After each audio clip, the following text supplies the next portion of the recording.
Si je te dis que les gouvernements sont extrêmement puissants, est-ce que tu penses que j'ai raison? Il y a fort à parier que oui. Si je te dis que les gouvernements préfèrent des individus stables, prévisibles, qui font pas de vagues, est-ce que tu penses que j'ai raison? Là aussi, je pense que oui.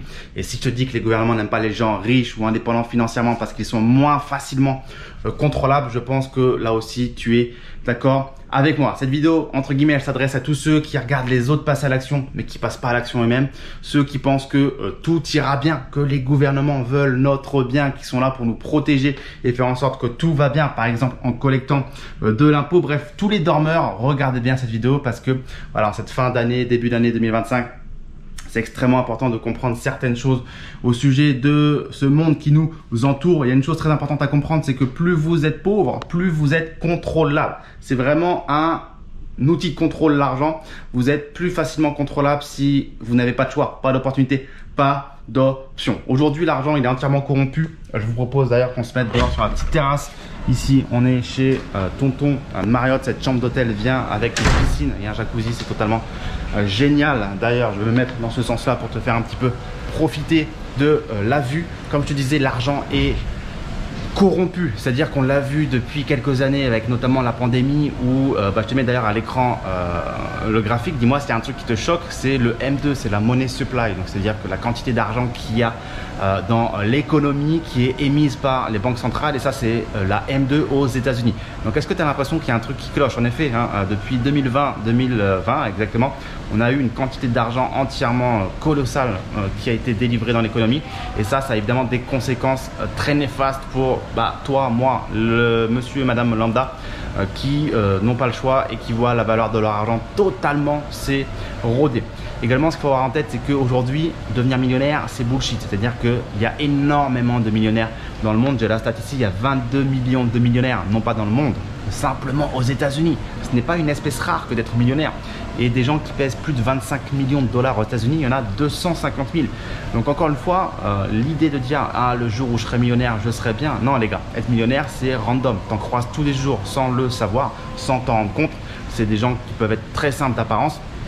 Et millionnaire, c'est rien. Millionnaire, tu fais rien. Toi, tu peux très vite claquer 1 million dans pas grand chose. Donc attention. Également, banque centrale, on vient d'en parler, manipulation de la devise. Regardez. Pendant la pandémie, on a émis plein de dollars gratuitement comme ça au monde entier, à tout le monde. C'était de l'argent gratuit. Ce qui se passe, c'est qu'en fait, tout monte dans la vie de tous les jours. Même cette chambre d'hôtel, même ton kebab, même ta bière, même ton restaurant, tout ce que tu veux, ta facture d'électricité. Tout monte, sauf quoi? Sauf ton salaire. Donc, ce qui veut dire que ta qualité de vie ne fait que diminuer. Je ne sais pas vous, mais moi, j'ai reçu là récemment mes taxes foncières, ma cotisation d'assurance pour des biens immobiliers en France, des choses comme ça.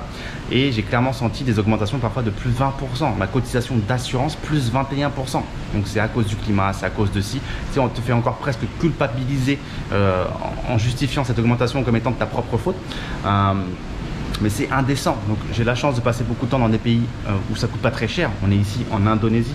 Donc j'ai envie de te dire, l'inflation, je la ressens beaucoup moins quand tout ce que je paye dans ma vie de tous les jours, c'est des miettes. Mais il y a une réalité, c'est que ça monte sauf ton salaire. Ce qu'il faut comprendre, c'est que quand tu es pauvre, comme je l'ai dit au début de la vidéo, tu es contrôlable. C'est très facile de te dire non, tu feras pas ça, oui, tu dois penser comme ça, oui, c'est comme ça et pas autrement. Quand c'était encore une fois la pandémie, pour parler de celle-ci, crois-moi, les riches, ils n'étaient pas à la maison en train d'attendre que tout se termine un jour ou l'autre. Si on voyait un jour le bout du tunnel, maintenant il y avait des gens qui prenaient des avions, qui allaient à Miami, au Mexique, faire la fête sans masque et qui s'en foutaient. D'ailleurs, moi j'ai passé pas mal de temps en Géorgie, en Biélorussie, au Kirghizistan, la vie était normale. Il y a des gens qui allaient en Amérique centrale, au Nicaragua, tout était normal. Donc encore une fois, il y a un monde polaire, c'est-à-dire qu'il y a le monde des pauvres, ceux qui n'ont pas le choix et pas d'options, qui n'ont pas d'argent, pas de flexibilité, et il y a le monde de ceux qui ont des options, qui ont de l'argent et qui peuvent faire entre guillemets ce qu'ils veulent. Pour parler des retraites, cette vidéo elle est un petit peu fourre-tout, mais reste bien jusqu'à la fin puisque je vais te partager en fait ce que tu dois faire le plus rapidement possible en 2025 si tu veux pouvoir arrêter de subir ce monde qui visiblement se réduit de jour en jour sur les libertés.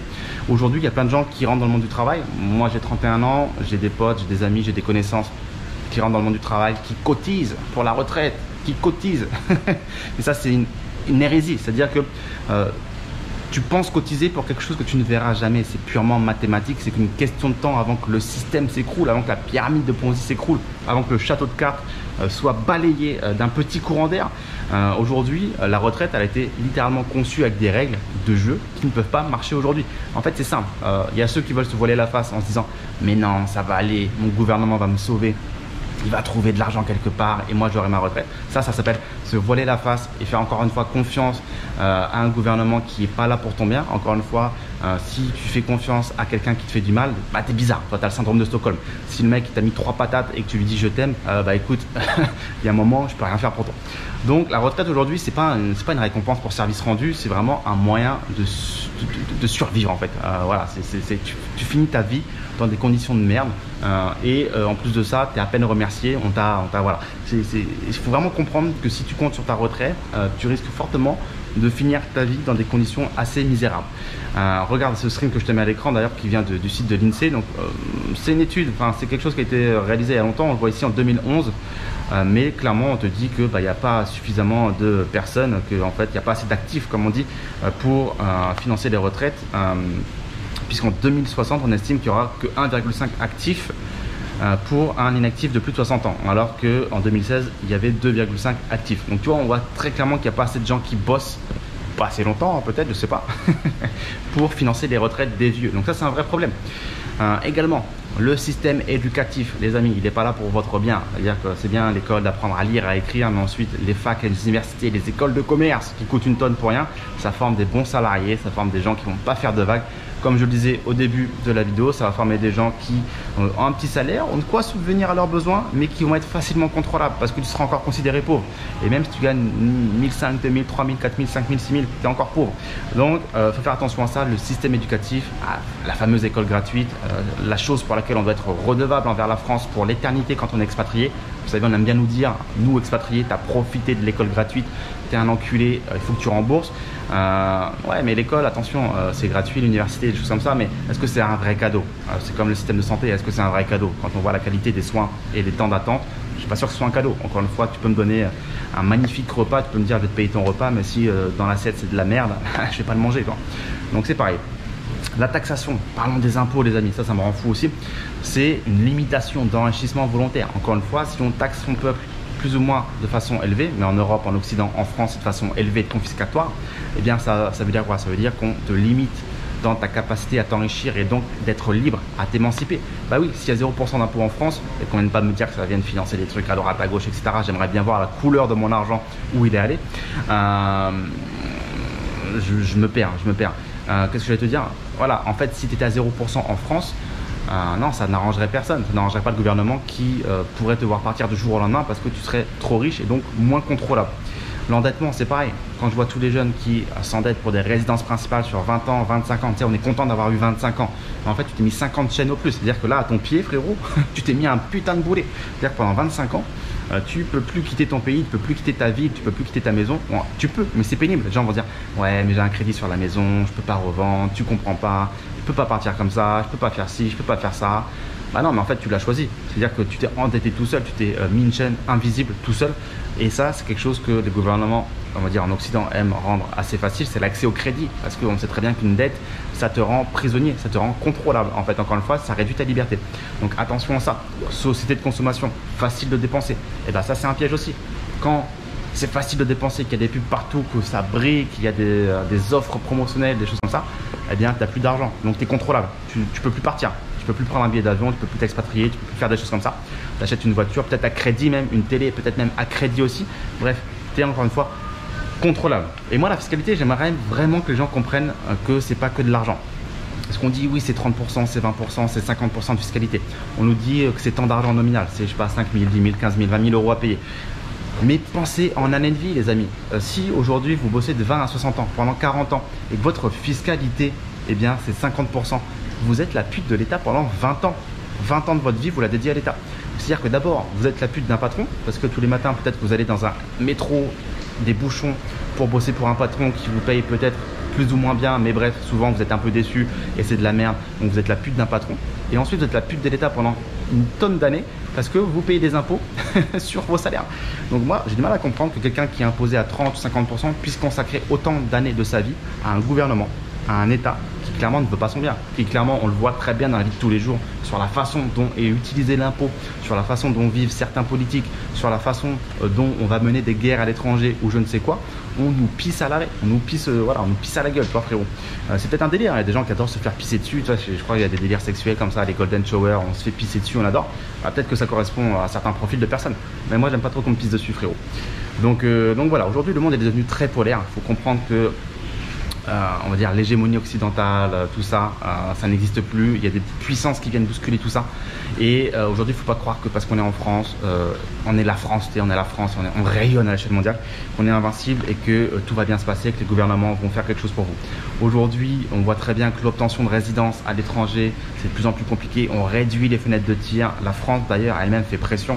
Je n'ai pas détaillé là-dessus dans une vidéo YouTube, mais je sais que dans les coulisses, la France fait pression auprès de certains pays pour arrêter de donner des résidences ou complexifier les procédures. Les impôts ne font qu'augmenter, on a de moins en moins de liberté sur les réseaux. Même faire une vidéo comme ça, je pourrais presque avoir des conséquences. Il y a des gens qui ont eu des conséquences pour moins que ça sur certains propos sur les réseaux sociaux. On l'a vu au Danemark ou au Norvège, ou notamment au UK, au Royaume-Uni, où tu as des gens qui, pour s'être exprimés, même pas de façon hard sur les réseaux, se sont vus imposer des peines. Donc c'est totalement incompréhensible, mais c'est le monde dans lequel on vit aujourd'hui en Occident, donc il faut faire très attention. Donc les solutions, elles sont très simples les amis. Aujourd'hui il n'y en a pas 50 000, il faut faire du blé, c'est ce qui vous donnera la plus grande liberté. Aujourd'hui je dis souvent le blé, moi je cherche pas forcément à gagner de l'argent juste pour l'argent, c'est-à-dire qu'il y a un moment, l'argent tu peux pas le dépenser à outrance. Quand t'en as assez, t'en as assez. Toi, je vais pas me forcer tous les jours à dépenser trop d'argent parce que il faut le dépenser. Non, c'est vraiment un outil pour avoir de la liberté, se faire respecter. Et ça, c'est très important, se faire respecter, les amis, parce qu'on est dans un monde où on nous respecte de moins en moins. Où si tu montres pas les crocs, finalement, on va te manger, on te donnera rien. Encore une fois, on est dans un monde où on a l'impression que la société, elle est construite, elle est lisse, elle est safe. Mais en fait, on est encore dans une jungle. Hein. Il faut savoir aujourd'hui montrer ses crocs et montrer qu'on n'est pas attaquable facilement, qu'on a de quoi se défendre, qu'on a des ressources et que on est la pute de personne. Donc les amis, je vous l'apprends pas, faire du blé, investir, diversifier, partir, s'expatrier. Clairement, je suis pas du tout bullish sur l'Europe pour le futur. Par contre, je suis bullish sur le Mexique, l'Inde.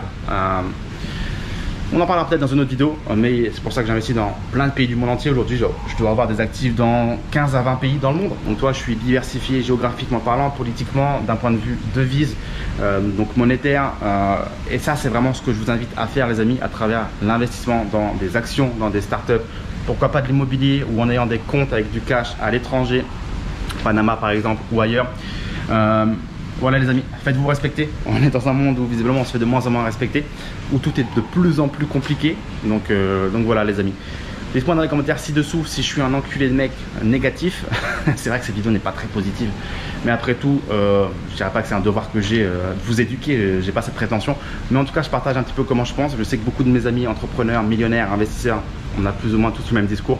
On voit très clairement une tendance de fond dans le monde qui ne va pas dans le sens de l'Occident et de l'Europe. Peut-être que je me trompe et j'espère. Mais en tout cas les amis, faites très attention. Ne pensez pas être en sécurité en France. Ne pensez pas qu'on viendra vous sauver. Ne pensez pas que vos gouvernements veulent votre bien.